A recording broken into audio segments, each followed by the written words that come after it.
So hello guys, मैं हूँ धीरज और स्वागत करता हूँ आपका मेरे एक और नए वीडियो के अंदर।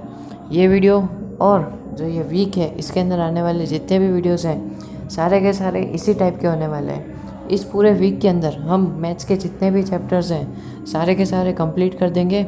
सबकी शॉर्ट ट्रिक्स और तो और डिफरेंट टाइप्स के एमसीक्यूज़ को कैसे सॉल्व करना है और तो और स्पेशल ट्रिक्स जो इस वीडियो के अंदर मैं बताने वाला हूँ वो है केस बेस्ड क्वेश्चंस को कैसे सॉल्व करते हैं। सबसे ज़्यादा मुश्किल वहीं पे आती है, दिमाग को चकरा देते हैं यार वो क्वेश्चंस।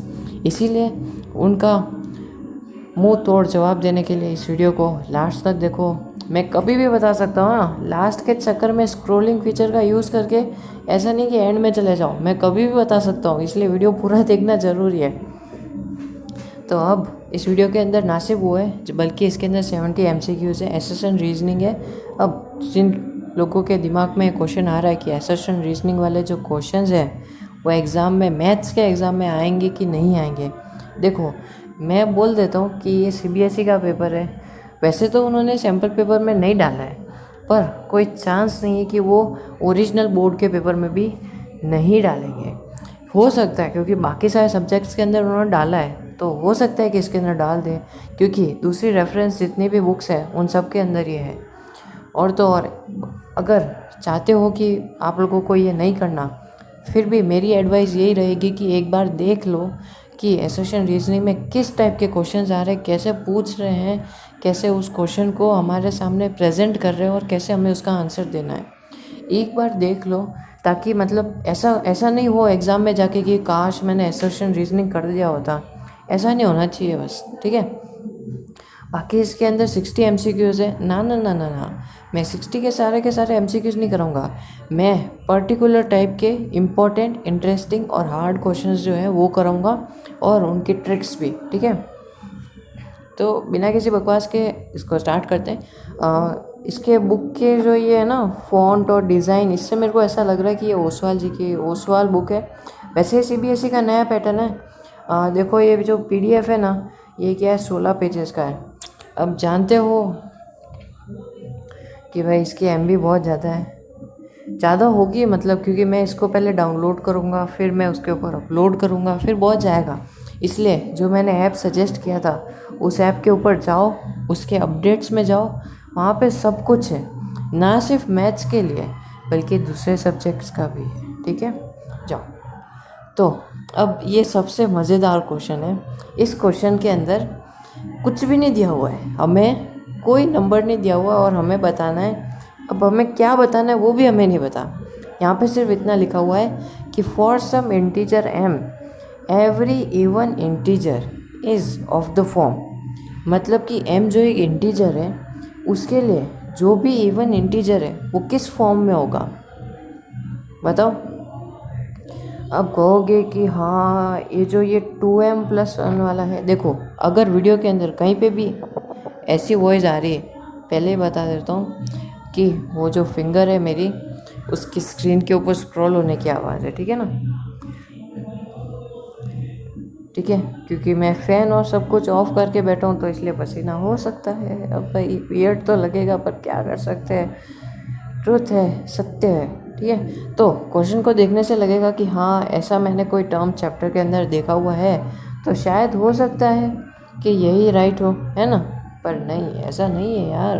देखो वहाँ पे क्या लिखा हुआ है कि इवन इंटीजर। चलो अब इवन को अपन थोड़ी देर के लिए भाड़ में सुला देते हैं, अपन लेके आते हैं ऑड नंबर्स को, ठीक है। ऑड नंबर्स सबसे अच्छा वाला, फेवरेट वाला, छोटू वाला कौन सा है हमारा, 3। तो 3 को इवन नंबर जो कि हमारा सबसे छोटा वाला 2, उससे मल्टीप्लाई करो, क्या आएगा 6। चलो 7 ले लेते हैं, 7 को इंटू 2 कर दो, क्या है 14। मतलब कि इवन को जब आप उससे करोगे मल्टीप्लाई 2 से, मतलब ऑड नंबर को जब आप 2 से मल्टीप्लाई करोगे तो वो इवन बन जाएगा। और वही चीज़ इस क्वेश्चन के अंदर भी पूछी हुई है कि एक इंटीजर है m, और अगर उसको एक इवन नंबर बनना है तो वो किस फॉर्म में बन सकता है। देखो अब वो इंटीजर ए वाले ऑप्शन में तो बनेगा नहीं क्योंकि वो m है, तो वो तो ऑड भी हो सकता है। अब ये जो m+1 है इसमें ऐसा भी हो सकता है कि जैसे कि 2 है, 2 + 1 ये तो 3 हो गया, तो ये भी नहीं हो सकता। अब अगर अपन 2m+1 वाला लेते हैं, ये ऑप्शन इसलिए नहीं हो सकता क्योंकि m चलो अपन 3 ले लेते हैं, ठीक है। तो 2 × 3 6, 6 + 1 7, जो कि इवन नहीं है, तो ये ऑप्शन भी कट जाता है और हमारा राइट ऑप्शन बचता है ये। इसके अंदर करना कुछ भी नहीं है, दिमाग को बस शांत रखना, इतना भी नर्वस मत हो जाना कि एक इजी सा क्वेश्चन है, उसकी थोड़ी बहुत लैंग्वेज जो है उसको चेंज कर दी है और आप उस क्वेश्चन का गलत आंसर टिक करके आ जाओ। ऐसा ना करना बस एग्ज़ाम के अंदर। यहाँ से अगर वो क्वेश्चन नहीं आ रहा है, छोड़ दो, दूसरा क्वेश्चन करो जो आ रहा है, टाइम है आपके पास। और नहीं आए लास्ट तक अगर कुछ ना हो सके तो सबसे अच्छा वाला या फिर सबसे ज़्यादा रीजनेबल जो आंसर लग रहा है उसके ऊपर टिक कर दो, क्योंकि भाई उस टाइम कुछ भी नहीं हो सकता। अगर आपको लास्ट टाइम तक उसको अगर आप सॉल्व नहीं कर पा रहे हो तो जो भी सबसे अच्छा ऑप्शन लग रहा है उसके ऊपर टिक कर दो, ठीक है। पर थोड़ा बहुत सोच समझ के करना ताकि वो भी गलत ना हो। अब अगर मैं इसमें आऊँ किसी और नंबर के ऊपर, तो देखो यहाँ पे ऐसे ट्रू और फॉल्स वाले क्वेश्चन आ सकते हैं जहाँ पे अपन को पूछ सकते हैं कि the product of 2 consecutive positive integer is divisible by 2। Obviously true है हमारा, ठीक है। तो ऐसे हमारे इसमें आ सकते हैं। अब ये देखो, ये बहुत ही अच्छा है। 12, question number 5, 12 ends with the digit 0 और 5 फॉर नेचुरल नंबर n। अब हमें बताना है कि ये जो 12 है इसको 0 या 5 से एंड होने के लिए क्या चाहिएगा, इसका फैक्टर होने चाहिए 2 और 5, राइट। पर हमें पता है कि 12 के जो फैक्टर्स हैं वो क्या होंगे, 2 और 3 3 ऐसा कुछ, 3 नहीं है शायद, 2 2 है ना, 2 2 सा 4, हाँ। तो 2 2 और 3, 2 और 3 इसके फैक्टर्स है, पर हमें चाहिए 2 और 5, तो ये तो हो ही नहीं सकता। तो ये तो है हमारी नो वैल्यू, यानी कि कुछ कोई भी वैल्यू लगा दो, जो 12 है वो 0 और 5 में नहीं आ सकता जब तक कि उसके फैक्टर्स 2 और 6 नहीं हो जाते, मतलब 2 और 5 नहीं हो जाते, क्योंकि उसको 0 के लिए भी 5 से मल्टीप्लाई होना पड़ेगा, राइट। तो उसका फैक्टर या तो 5 होना चाहिए या 0 होना चाहिए, तभी जाके वो 0 और 5 से एंड होगा। 2 तो हमारे टर्मिनेटिंग वाले का, ठीक है, बाकी 0 और 5 से होना चाहिए। अब ये जो क्वेश्चन है 3 × 5 + 7, अब जो लोग ऐसे क्वेश्चंस के लिए ट्रिक ढूंढ रहे हैं कि मल्टीप्लिकेशन की ट्रिक बता दो, मल्टीप्लिकेशन की ट्रिक बता दो, पहली बात मैं बता देता हूँ कि मल्टीप्लिकेशन खुद करना पड़ेगा, एडिशन भी खुद करना पड़ेगा, इसकी कोई ट्रिक ना मिलेगी। ट्रिक करोगे तो एकदम रैंडमली इसका कोई भी आंसर आ सकता है और किसी भी रैंडम चीज़ के लिए ट्रिक नहीं बननी है, ठीक है। इसके अंदर भी मल्टीप्लिकेशन करना पड़ेगा, इसके अंदर भी करना पड़ेगा। सभी क्वेश्चंस जिनके ऊपर मल्टीप्लाई करके फिर प्लस लिखा हुआ उन सब में मल्टीप्लिकेशन करना पड़ेगा। चाहो तो एक्स्ट्रा अगर दिमाग है तो 3 × 2 हो गया 5, 5 × 5 25, ऐसा कर सकते हो, ठीक है। ऐसा अगर लगाना चाहो तो लगा सकते हो, ठीक है। अब ये ऐसा क्वेश्चन भी आ सकता है, question number 8, total number of factors of a prime number S. तो भाई हमें पता है कि प्राइम नंबर के सिर्फ 2 ही फैक्टर होते हैं, एक वो और एक 1, तो इसका आंसर होगा बी। अब ऐसा एक चार्ट आ सकता है एग्ज़ाम के अंदर, ठीक है, जिसके अंदर ये एक डिजिट दी हुई, ये दिया हुआ है, ये दिया हुआ है। अब करना कुछ नहीं है, क्या करना है कि ये जो नंबर है इसको लेके इससे डिवाइड कर देना है, मतलब कि इसमें डाल देना है हमको 143 को और बाहर लिख दो 11, तो हमारा आंसर आ जाएगा भाई 13। तो अब देख लो कि लास्ट वाले में, अब कॉमन सेंस वाली बात है कि लास्ट वाले में 13 किस में है, ऑप्शन नंबर ए के अंदर, विच मीन्स कि ये जो है वो हमारा राइट आंसर है।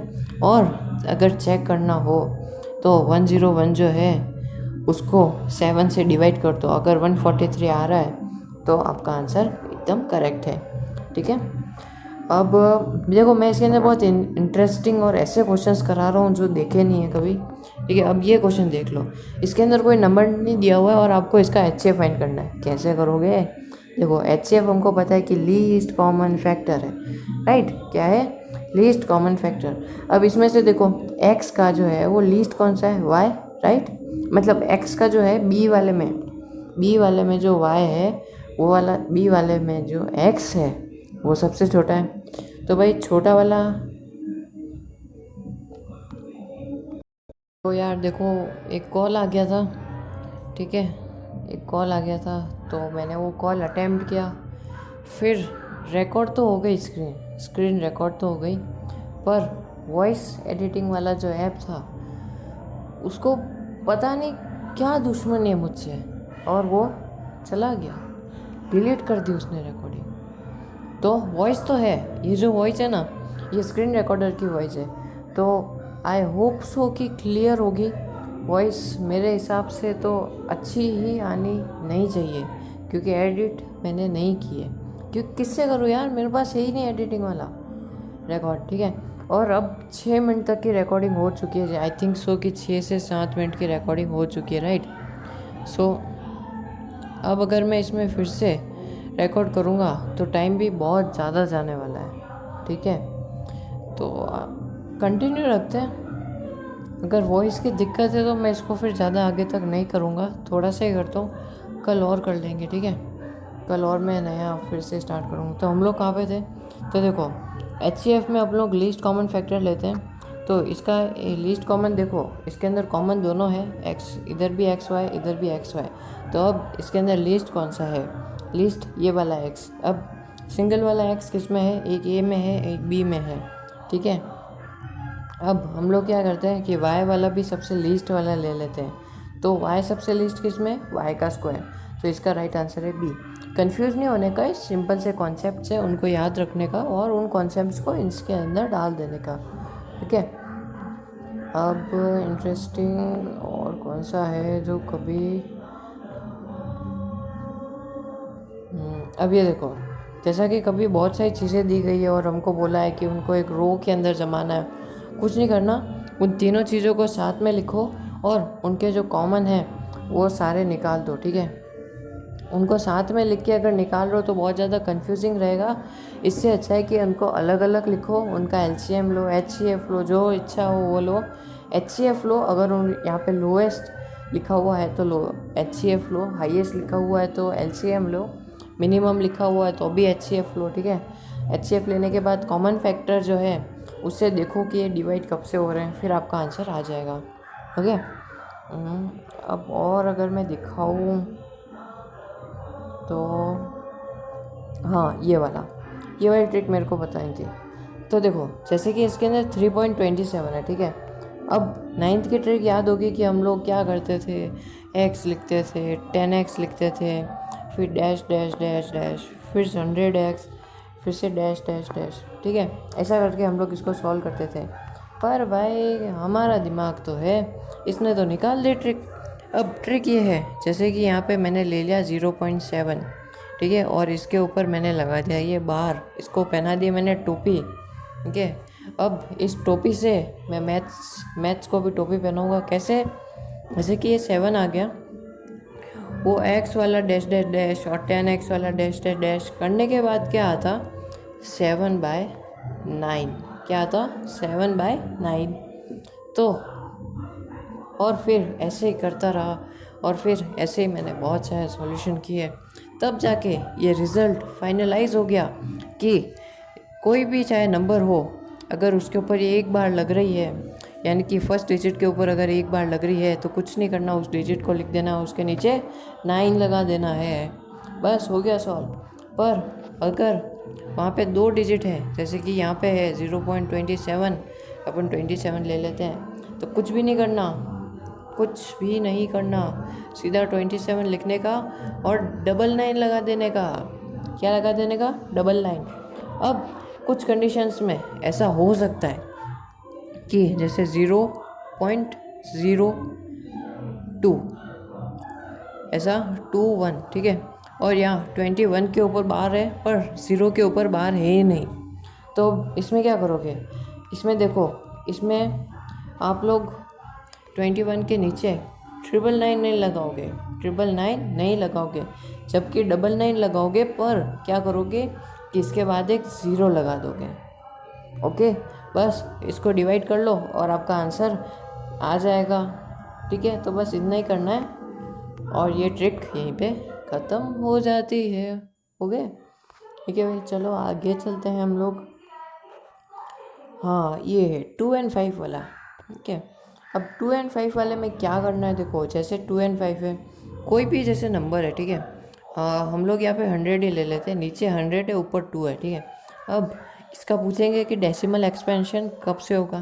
भाई ये तो सीधा सीधा कह दो कि इधर से 0 काट देते हैं, इधर 0.0 लगा के ये हो गया इसका डेसिमल एक्सपेंशन। तो बस वैसे हम लोग उसको टर्मिनेटिंग डेसिमल एक्सपेंशन कहते हैं। टर्मिनेटिंग यानी कि एक जगह पे ख़त्म हो जाना, राइट। तो अब इसके अंदर क्या होगा, ऐसा तो है नहीं भाई कि आपको हमेशा 100 या फिर 0 से ही स्टार्ट होने वाले एंड होने वाले नंबर्स देंगे, राइट। तो इसमें हमको सिर्फ इतना देखना है, जैसे कि यहाँ पे 225 है, ठीक है, जैसे कि यहाँ पे 225 है, तो आई थिंक इसका ऐसा होता है कि 2 3, हाँ यहाँ पे 3 नहीं होता,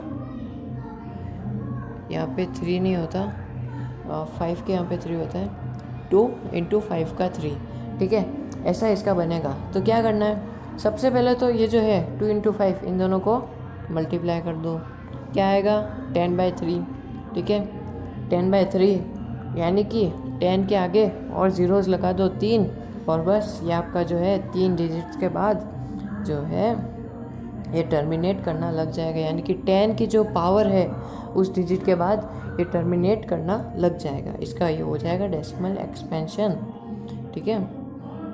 जैसे कि देखो इसके अंदर क्या है 4 and 3, अब इसका क्या होगा बताओ, देखो चेक कर लेते हैं, अगर मेरे ऊपर बिलीव नहीं है तो ये 38 है, हम 38 का आंसर देख लेते हैं, हम 38 का आंसर देख लेते हैं।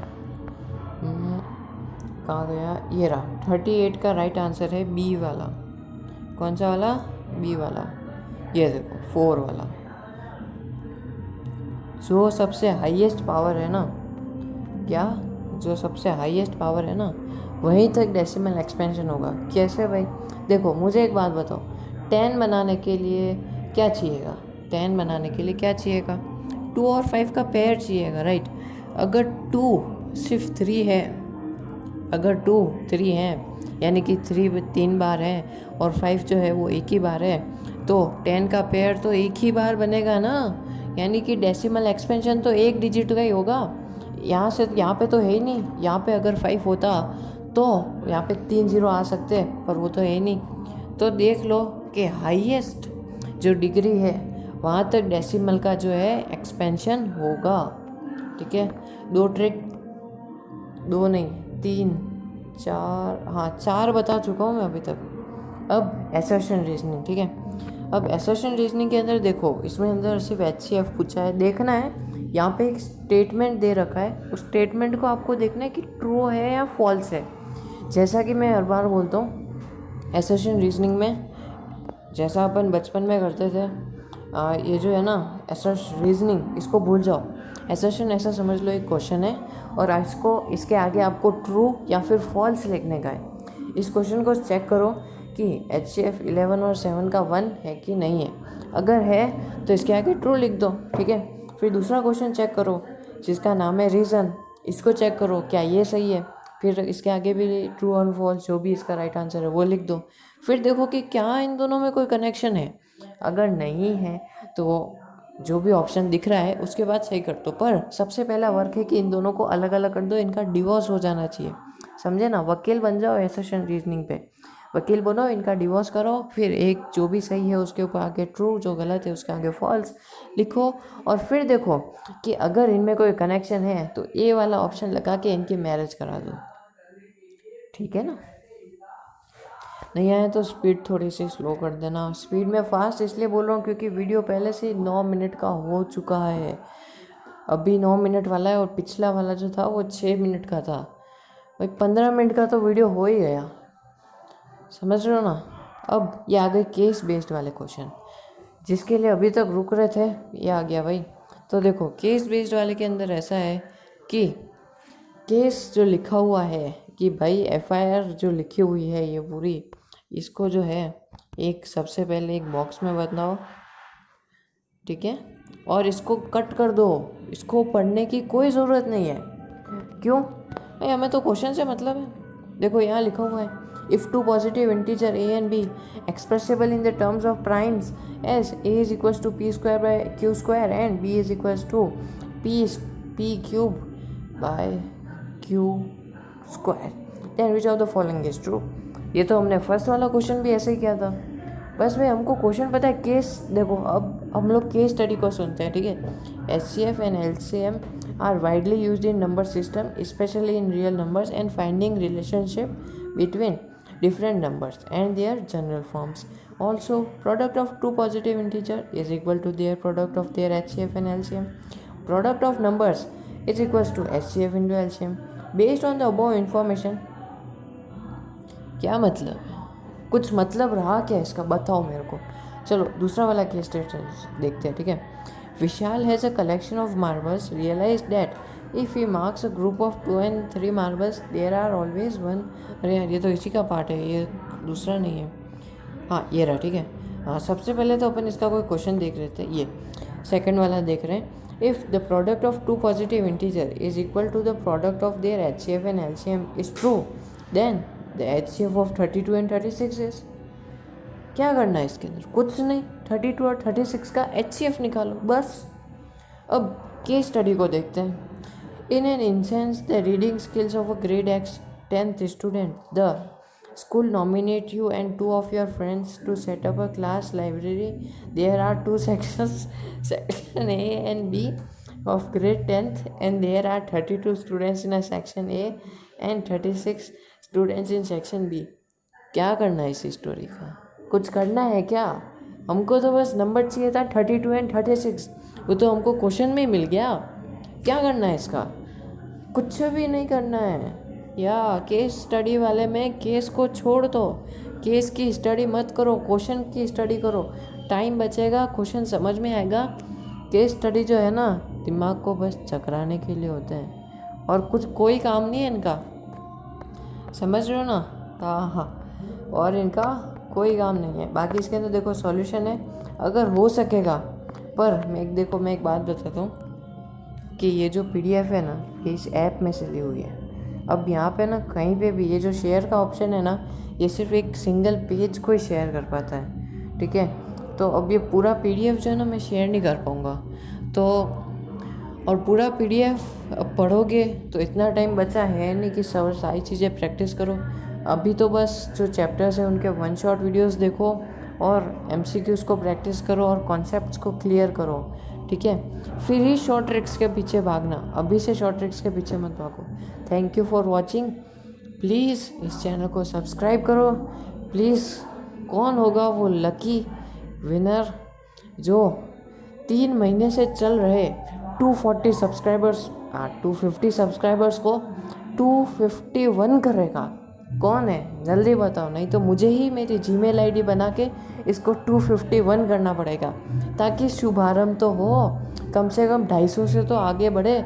3 महीने से 250 पे बैठा हुआ है। रोज़ वीडियो बनानी चाहिए यार किसी को मेरे ऊपर।